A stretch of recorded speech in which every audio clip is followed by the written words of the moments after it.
Fala galera, bom, hoje eu vou estar fazendo um vídeo que já tinha sido pedido pra mim há bastante tempo, porém eu não sabia muito bem como fazer um vídeo a respeito disso, porque é um assunto bem extenso. Eu logicamente não vou falar de tudo que tem pra falar, é impossível falar num vídeo com menos de 5 horas tudo que eu tenho que falar sobre isso. Então eu bolei um jeito de falar sobre esse assunto, espero que vocês gostem, e eu tô falando de Game of Thrones.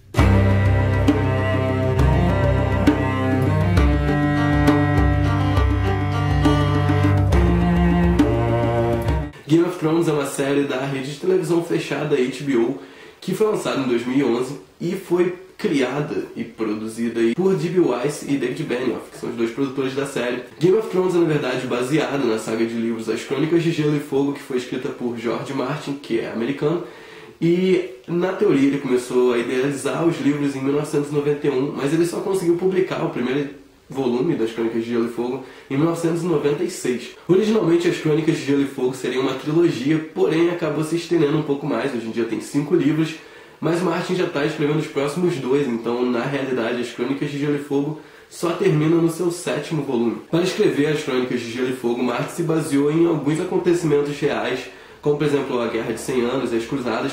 Porém, ele sempre diz que, na realidade, o livro não são alegorias nem metáforas para coisas reais. Ele simplesmente se inspirou nas características das coisas reais para criar uma história fantasiosa, mas que não fugisse muito da realidade da época em que, na teoria, a história é passada. Essa frase ficou muito confusa, eu vou tentar explicar. Quando Martin lia livros medievais e sobre cavaleiros, esse tipo de coisa, ele sempre percebia que alguns aspectos da vida medieval eram sempre deixados de lado, como, por exemplo, a falta de higiene, a baixa expectativa de vida, coisas que nos livros parecem ser muito fabulosas e glamourosas e na realidade não eram. As pessoas viviam sem um pingo de higiene, sem um pingo de saneamento básico. E ele, quando escreveu as Crônicas de Gelo e Fogo, ele quis trazer esses aspectos para o livro. Então, na realidade, o livro é passado num reino que não existe. Porém, todas as guerras, os acontecimentos, têm características de coisas historicamente corretas.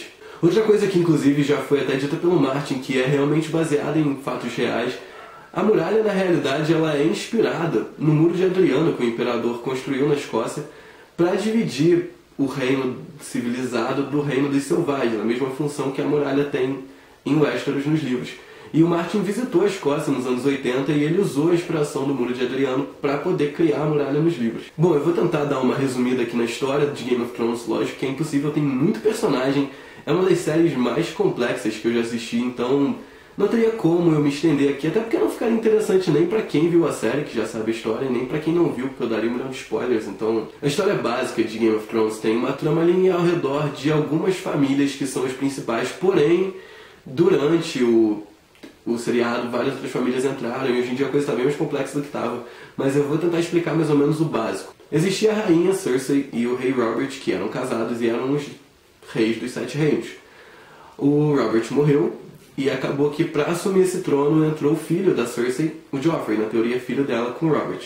Porém, na realidade, o filho não é do Robert, que era o rei por direito do trono, e sim o fruto do incesto entre a Cersei e seu irmão Jaime, o que faria com que Joffrey não tivesse direito a herdar o trono. E aí começa uma guerra entre várias pessoas de Westeros, inclusive a Daenerys, que nem mesmo é de Westeros, ela é de Essos, que é um outro continente, a brigar por esse trono, porque as pessoas sabem que na realidade quem está ocupando o trono não deveria estar ocupando o trono. Então começa uma guerra, uma treta geral, começa a gerar disparar intriga para tudo que é lado, e aí vira uma treta dos tronos muito louca. E não satisfeito com todas as pessoas, seres vivos que tentam chegar ao trono, os White Walkers agora entraram também na trama, que são espécimes de mortos-vivos ou alguma coisa do tipo, que vivem depois da muralha e que agora estão tentando passar para o lado civilizado da muralha e dominar tudo. Mas é basicamente o que todo mundo quer nesse seriado, dominar tudo. Como eu tinha falado, as Crônicas de Gelo e Fogo não se resumem a 5 livros, e sim, na verdade, a 7 livros. O Martin já tinha recebido algumas propostas de adaptar todos os 7 livros, inclusive os livros que nem tinham sido escritos ainda, para um filme único, em que alguém queria resumir 7 livros das Crônicas de Gelo e Fogo, e que vai por mim. Eu não li todos os livros, eu li os 2 primeiros, mas são livros extremamente complexos e com uma quantidade de conteúdo absurda, e não teria como fazer isso. Martin sabia que não existia essa possibilidade, e ele pensou que ele queria adaptar os livros para as telas, mas um filme não era o caminho certo, então ele pensou que o caminho certo seria uma série de televisão. Porém, quem aceitaria fazer uma série de televisão tão cara e com tanto sexo e tanta violência? As redes de televisão aberta não aceitariam isso, até porque teria que ter muita censura e a verba das redes de televisão aberta também não era tão grande para poder produzir a série. E a HBO mandou o D.B. Weiss e o David Benioff, que são os dois produtores da série, para conversar com o Martin. Eles passaram o dia inteiro conversando. E apesar do Martin várias vezes ter dito que era meio loucura pensar em produzir essa série, a HBO comprou os direitos dos livros do Martin em 2007, porém ela só conseguiu passar dos papéis, depois de tanto planejamento, incluindo seleção de elenco e com os cenários que eles iam usar, quais cenários eles iam construir, em que países eles iam filmar, tudo demorou quase 3 anos para ficar pronto. E só em 2010 as filmagens de Game of Thrones começaram. As filmagens da primeira temporada se resumiram basicamente a Belfast, na Irlanda, onde é até hoje a principal base de filmagem do Game of Thrones, onde eles gravam a maioria das cenas. E eles também filmaram bastante parte nas Ilhas de Malta, que é onde é passada a parte de Essos. A seleção de elenco incluiu alguns nomes um pouco mais conhecidos.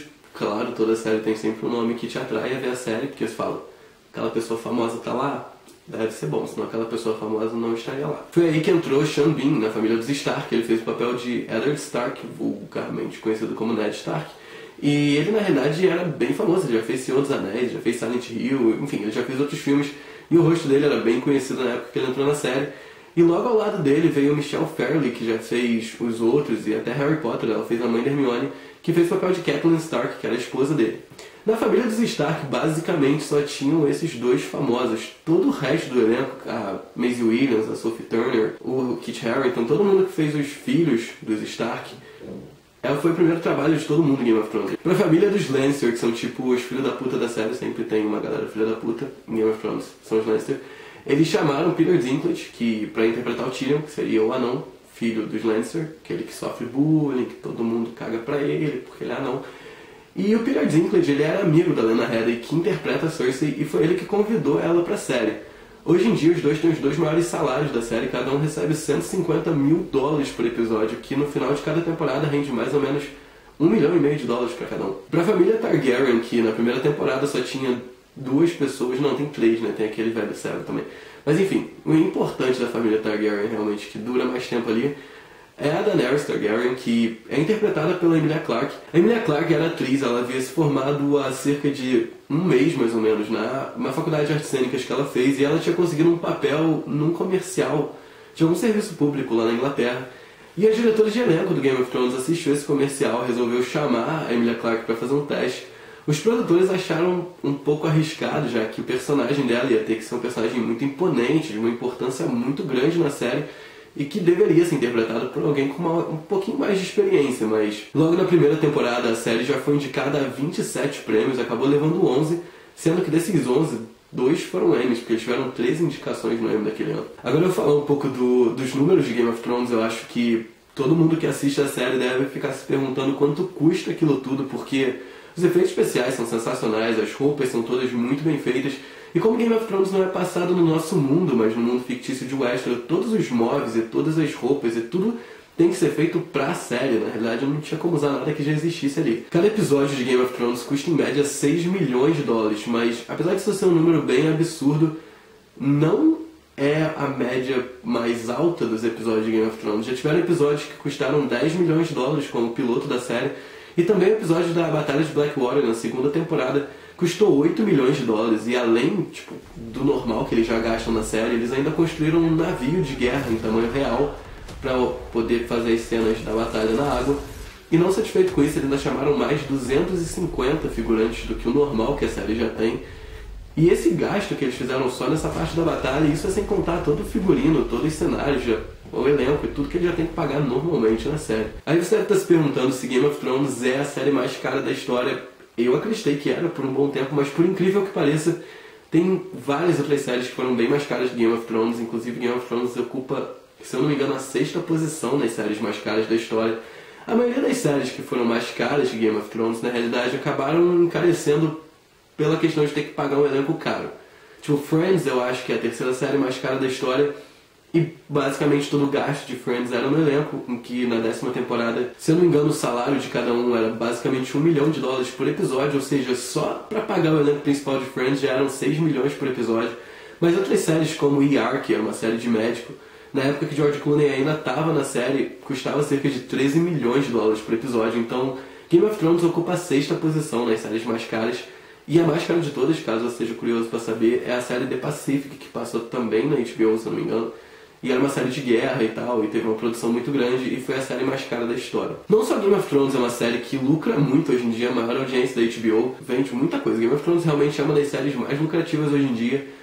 Porém, como toda coisa boa, todo mundo quer assistir, nem todo mundo tem dinheiro pra ver. E infelizmente Game of Thrones ocupa hoje em dia o posto de série mais pirateada. Game of Thrones basicamente tem uma média de 1 milhão de downloads do episódio só no dia do lançamento e vários outros milhões durante a semana, o que supera qualquer outra série hoje em dia, porque o que acontece, né? Vamos também ser realistas. Muita gente não tem grana para pagar HBO, o pacote aqui no Brasil sai na média de 100, 150 reais. E em países onde sai bem mais barato, como por exemplo os Estados Unidos, que tem uma média de 20 dólares o pacote da HBO, ainda assim é caro, porque nos Estados Unidos eles não estão acostumados a ser roubados igual aqui, então eles acham 20 dólares caro também. E então o que acontece? A HBO ela não é acessível a qualquer público em nenhum lugar do mundo. E como é uma série muito popular, porém de um canal que nem todo mundo tem acesso, todo mundo busca os torrents e tal. A série já gastou só em produção 350 milhões de dólares, porém já ganhou 17 Emmys e um Globo de Ouro, que é um número muito bom, porque só tem 5 temporadas. E além desses prêmios principais que eu falei, a série acumula mais de 40 prêmios. E apesar de toda a pirataria e de toda a violência e todo o sexo e todos os palavrões de Game of Thrones, a série, a cada temporada que passa, acumula um maior número de espectadores e não pretende parar por aí. Na realidade, já está planejado fazer a série até o final do 7º livro das Crônicas de Gelo e Fogo, que ainda nem mesmo foi escrito. E se você está pensando, tipo, pô, o Martin é meio velho, né? Vai que acontece nas pessoas, uma hora acontece. Além dele ser idoso, ele tem problema cardíaco e ele tem consciência de que a vida dele tem uma saúde ali um pouco instável. Então, ele já escreveu o final dos livros e já passou para os produtores da série. Ou seja, se acontecer alguma coisa com Martin, nosso velhinho Papai Noel sanguinário, os produtores da série já sabem o final da série, então Game of Thrones não vai ficar sem final. Eu sei que o tipo de entretenimento de Game of Thrones não é um tipo de entretenimento que agrada a todo mundo, porque é realmente bastante violento e eu acho que pesado em todos os aspectos que ela poderia ser. Na parte do sexo, a parte da violência, a história realmente é bem pesada. Então, eu não aconselho você assistir se você tem estômago fraco ou qualquer coisa do tipo. Mas é uma série sensacional, os diálogos de Game of Thrones são todos impecáveis, as cenas são extremamente bem feitas, é uma história muito bem elaborada e que foge bem pouco dos livros, ou seja, realmente quem criou essa história, quem criou esse mundo foi o Martin. Eu acho que ele deveria levar a maior parte do crédito. E é isso, espero que vocês tenham gostado. Esse não vai ser o único vídeo sobre Game of Thrones, como eu disse, eu gosto muito e eu sei que muita gente se interessa, muita gente pediu. Não se esqueça de se inscrever no canal, de dar joinha no vídeo se você gostou e compartilhar o vídeo com seus amigos. Eu vou deixar a página no Facebook aqui embaixo. Eu criei um Twitter também pro canal, eu sou extremamente noob em Twitter, então eu tô tentando entender como é que ele funciona ainda. Mas eu criei, então se no começo eu parecer um retardado digitando no Twitter, calma que as coisas se acertam. Eu quando comecei nesse canal também parecia um retardado e agora nem tanto. E eu espero que vocês tenham gostado e a gente se vê no próximo vídeo.